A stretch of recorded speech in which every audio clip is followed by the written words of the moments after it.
welcome to the Better, Faster, and Happier podcast. I am your host, Nancy Ewawan, and it's a pleasure to have you back. And for those who are new, welcome to the club. Welcome to the podcast where we basically just get down to the detail, or not to the detail, but we cut straight through the BS when it comes to culture change. And the reason why is because we think that there's too much of a myth around culture change. And as a podcast, we have one mission only, and that is to make work meaningful and fun. And we want to learn about how we can make this a reality by talking to the thought leaders, experts, academics, businesses around what are they doing to radically change the way they work, and ultimately, what are they doing to make organizations better, faster, and happier?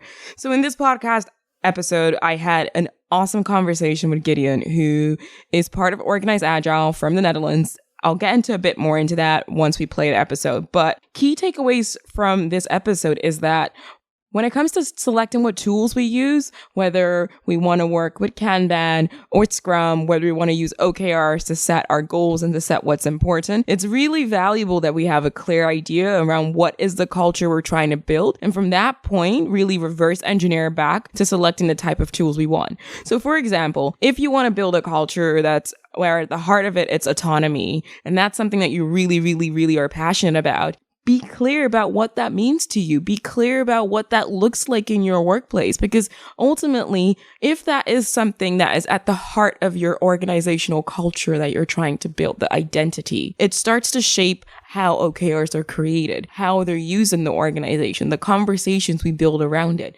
What tends to happen, because we don't necessarily have an idea, we haven't done our homework around what that culture looks like, what we value, what's the identity, it starts to feel like the blind is leading the blind. And then we bang our heads against the wall because none of these frameworks are working according to us. But these are just tools at the end of the day. If you don't have a purpose for this tool, if you don't have a vision or an idea of what it is you want, then the tool just becomes inevitably, it doesn't serve its purpose. It doesn't add value. It becomes an overhead. And I honestly think that's basically what you have, even with agile transformations.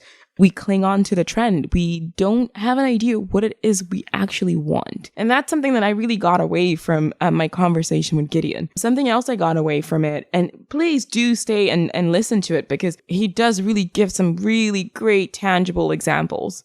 One of them being having cultural engineers. Why is it only technical engineers and designers? It's also really interesting. We were also talking, at least I think it was this episode. If it's not this episode, I promise, we will add it. I say we, but at the moment, it's only me running this podcast. But I promise that if it's not in this episode, let me know in the comment or just drop me an email, and I'll make sure that we get this content out there. But something that was really crucial in my conversation with Gideon is that the organization that you see is the product of the leadership team. And what I mean with that statement is that the software products that engineers build that are given to the customers, that same analogy, in that analogy, I would say the product is the organization and the customers are the people who come and work. And that basically means that a leadership team serves its people. It serves its people as customers. And what that means is that just like we have feedback loops with an organization and its customer, the leadership team needs feedback loops between the organization itself, this intangible product service that they're giving to people to come and work for them. They need feedback loops with the people that are working for them to really understand, like, are they making their customers happy? And we need people in the leadership team to start operating as a Scrum team, essentially, which on its own is a wild concept, right? Because how great would it look like if we had head of product, head of tech, and the CEO, head of finance, all coming together looking at a Scrum board? And I think the way how they communicate and the way how they collaborate will start to actually add value to the rest of the organization. There's a quote, and I don't remember from who it was, but it was this idea of, if you want high quality outcomes, you need high quality relationships. And when you look at how the relationships are between people in a leadership team, the way how you can assess if they communicate a lot or if they collaborate well is by looking at how the different departments actually work together. Unfortunately, I've been in situations where I've seen head of products and head of tech just dislike each other fundamentally, or head of sales really disliking the head of product. And it's almost like you are dealing with a bunch of kids. I don't know how else I can put it in a really nice way. But I think by understanding the human element of the relationships that might not exist, or the relationships that are broken amongst people in a leadership team, by looking at that, that's the elephant in the room. That's the part that we have to try and start solving. And just talking to Gideon really opened my mind in a sense where all of these things started to make sense. These patterns around these challenges I've been seeing, they make sense. Essentially, people just aren't getting along. So maybe we should go into those areas and make those areas better in terms of the relationships that people have at a leadership level, so the rest of the organization can crack on with things and make some magical stuff. Either way, stick tuned, listen to the podcast, or listen to this episode that's coming up. If you enjoy the structure where I give you a bit of a description before the episode plays, let me know in a feedback. My email is nancy.ewawan@gmail.com. I'll make sure it's in the description box so you can email it to me. We're still looking for guest speakers. We've got some awesome thought leaders and academics who study human behavior in organizations. We've got them lined up. We even have some awesome companies, one that is a restaurant here in London, and they are all about sustainability. And I am so curious around what they're doing for the nature, for the environment, but also what they're doing for their people to make this one of the best places to work for. And I'm also going to talk to some people who've had a really bad experience with initiatives and cultural change programs. Because as much as we want to talk about successes, I think this is a podcast that needs to get straight to the point, cut through the BS, and also share some lows. So I'll definitely be doing my best looking for speakers around that. But anyways, stick tuned. Enough about me. Just get straight into the podcast. Enjoy. So right now I've got Gideon from Organized Agile, who do some awesome stuff from the Netherlands, but I won't talk much about what they do because I'm sure he can do a better job at it. So Gideon, what do you guys do at Organized Agile? Well, thank you, Nancy, for inviting me. And what we do at Organized Agile is, in a very big picture, changing the future of work. Obviously, that is a big mission for us, but we think it very much befits us because we're trying to make people think in different ways about work, to renew their perspective, and to really make them change the way they work so that in the end we change the future of work. So that's our main mission, but we do that in a lot of practical ways as well. Great. So what are some of those practical ways? Yeah. So the practical ways we do that is by translating what we call social technologies. So social technologies are basically ways of thinking, working, and organizing that are universally applicable. So these could be any social technologies from the field of Agile or sociocracy or design thinking or all of the new fields that are basically burgeoning right now. And we're helping organizations really understand those technologies and teams and organizations to apply them. That might be very practical. It might be around decision making, but it might be around creating new products or actually creating better and higher performing teams. So it's one big candy store in the end. So I guess that makes you guys the perfect fit for this podcast. Well, so let's jump straight into it then. When it comes to better, faster, happier, what comes to mind when I say that? Right. Well, it's interesting because I would say of all these three things, a lot of organizations think, or a lot of managers I hear saying that those are not goals in themselves, right? So if you say, we want to create a happier workforce, then some will ask, why is happier important, right? If you would ask it of HR and say, hey, you need a chief happiness officer, they would be like, why do we need that? And is happiness a goal in itself? You could say the same about speed, right? Is speed in itself a goal of an organization? And is making things better a goal of an organization? So these are all big questions. I guess in our philosophy, we think that speed, for example, can be a goal in itself, right? So agility can be a goal in itself, but it has to start with that type of discussion, right? What do we need the speed for? What do we need the happiness for? Or is it really something intrinsic that we just want to achieve because we just like it? Yeah. Okay. So I guess how let's say you were to go into an organization and they said, we want to achieve one of these three things. How do you help them identify which of these three things is a priority for them? Right. Okay.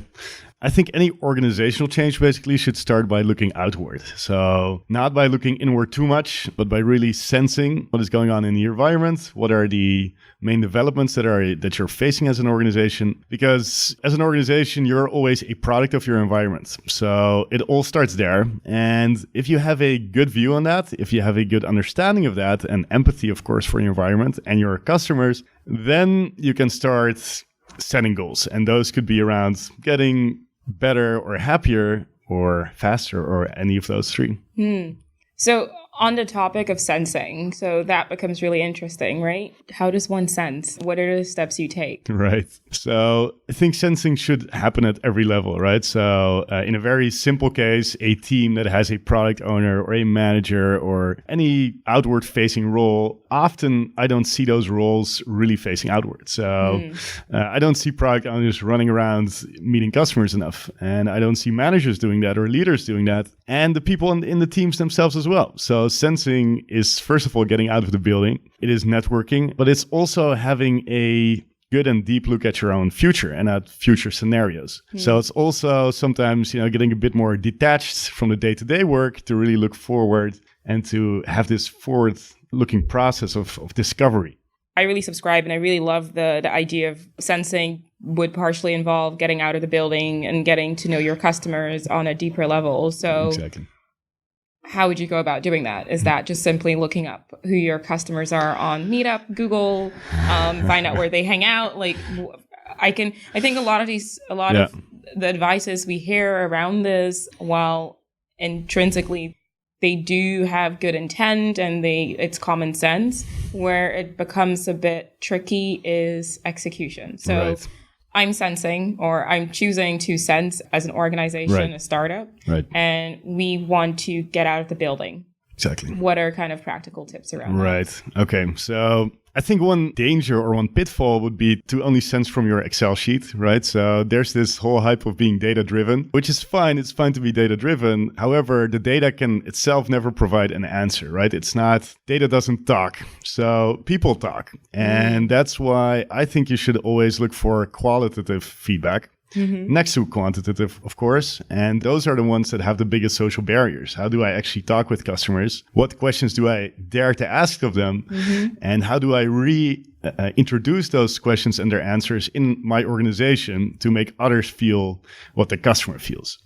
And those are pretty hard things to do. And I would say that a lot of startup founders and others in big corporations are more focused on concepts and data instead of people and their actual feelings. Concepts and data. So you've mentioned agile before, and that's right. definitely something I would love to drill in. So concepts. Right. I think people get caught up in the concept of Scrum and Kanban, and there's an entire war between which methodology to pick. Right. But it's people orientated at the end of the day. So what are your thoughts around that? Yeah, so it's very interesting that you notice the methodology wars. And this happens between Scrum and Kanban, but it also happens between, SAFe and less, right? And the scaling frameworks, etc. The ultimate agile ninja, of course, so to say, would combine any instruments or tools that are necessary to get the job done. However, there's still a lot of us who like out-of-the-box solutions, right? I buy this solution, I buy Scrum, I buy SAFe, so it should work for me. Well, it doesn't work that way. So the real trick is, of course, to start engineering agile organizations. So not using agile for engineers, but actually using the engineering mindset to get together the best lines of code, as an engineer would say. But in our world, that would probably be getting together the best aspects of these social technologies and the best instruments to serve those teams and those people.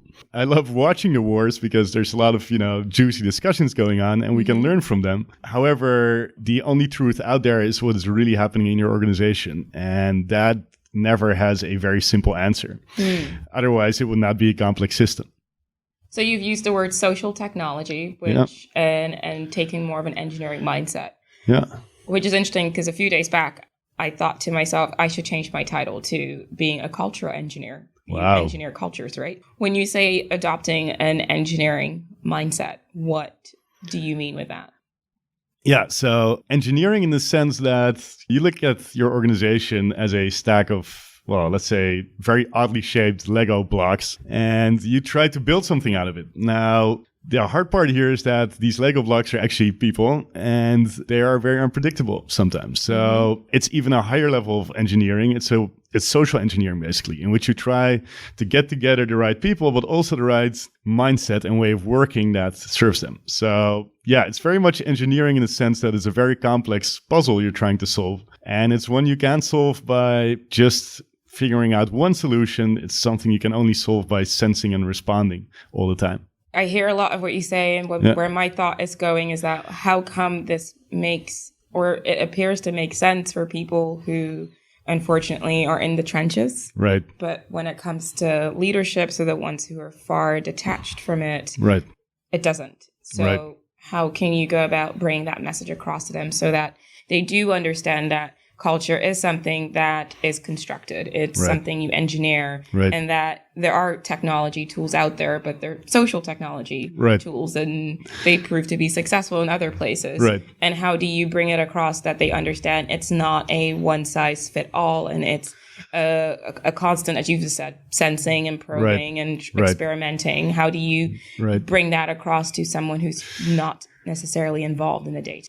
Well, that's a very interesting question. First of all, because the leaders we have out there are usually used to, creating successful business concepts. So they're starting from the concept and they're not starting from the culture or from the organization, right? It's not their strong suit naturally. Because if you have a brilliant business idea, it's usually not an idea in the sense of, let's build an amazing culture and on top of that, sell a product. It's usually, let's sell the product and let's see what happens with the culture later. So actually starting from a different vantage point, a different starting point, starting from a culture or starting from the way an organization moves, it's a total mind shift. So actually helping leaders realize that, of course, it's a huge task. We aren't there yet. But I hear some promising voices, especially from Silicon Valley, where leaders are saying, hey, culture is my top priority. And I even heard the CEO of Verizon say this, which is, of course, a huge company. He said, as a leader, I'm busy with only two things. What's our strategy, right? Which direction are we moving in? And how can we improve our culture? So, and actually, I would say, even if he scraps the strategy, being busy with culture would still be enough and would still make his organization successful. So starting off with culture. Exactly. What does that look like? Yeah, what does that look like? So now there's the big question of how you define culture. Yeah. You could say that it's a bunch of interactions in a certain pattern, right? So we're used to behaving in a certain way and thinking in a certain way. And it's a sum of all of that. So just starting a cultural change program doesn't usually get anybody excited. Exactly because it is so vague. Yeah. So changing culture should be around unearthing those patterns, making them transparent, and making them a topic of discussion, right? So one of the big challenges, of course, is to be honest enough and open enough to actually discuss cultural patterns. Right. So we see a lot of things happening. We see leadership behave in a certain way. We see teams behave in a certain way, but we don't feel safe enough to address it. So the start of any cultural change should be the ability to address those patterns. And that should start by, bringing people together to actually look at them. Right. So, and to reflect. And if you don't have any time to reflect on your culture, there's no way to change it anyway. Yes. And I think that's something where so if you don't have time to reflect on your culture, then that's probably the number one place you want to start. Exactly. I think, unfortunately, especially here in London, a lot of, whether you're a startup or a corporation, there is such a focus on delivery that there is absolutely no time to reflect. Right. Something that I've personally done in the past is doing workshops around system thinking. So letting the system show you where the problems are. And that's something I would like to drill down a bit more with you is something that someone's presented to me is that the system will signal to you where it's having problems. Right. And signals can look like many different things. It can look like conflict. Right. It can look like frustration. It can look like people exiting. Right. So with the companies that you've worked with, have you seen signals where you see the system is just not working and it's trying to tell you, hey, we've got a problem? Right. So this systems thinking perspective you're bringing in here, I think is very useful, especially because it shows that it's something bigger than people themselves, right? It's by definition, it's a system. So what is very challenging about that is you can't change it alone. It cannot be some leader someday saying, hey, we have to change this because the system might just get back at him, right? Or get back at her. So the challenge there is that it's a collective problem. So it becomes a problem of the whole system. And being able to address that at a systems level is huge. Now, the interesting thing about systems thinking is the thinking part, right? That you're actually thinking about how the system works and how it creates certain behavioral patterns. And well, thinking for me, again, is reflection. And for that, you need time. So I think the approach you talked about, which is taking the time to look at the system, is key. So we can go into a lot of that topic into more detail. But two things I'm really interested in hearing from you guys is, what are some of the things that you guys are successful in? So success stories, because we're always curious to see where things are getting better. Right. And what are some lesser things that you've not been successful with? So areas that you've identified as an organization where you want to improve with regarding to creating a better, faster, and happier. Right. Capital H. Yeah. So, some success stories and some horror stories I hear you ask for. Yeah. Well, obviously they're very diverse. But just to pick out a success story, we're working a lot with HR organizations now, actually, because, well, organizations are discovering that people are essential to their success. And HR is still very much a procedural, operational part of the organization. So the successes we have there are mainly about, well, changing the mindset in HR, but also changing their instruments.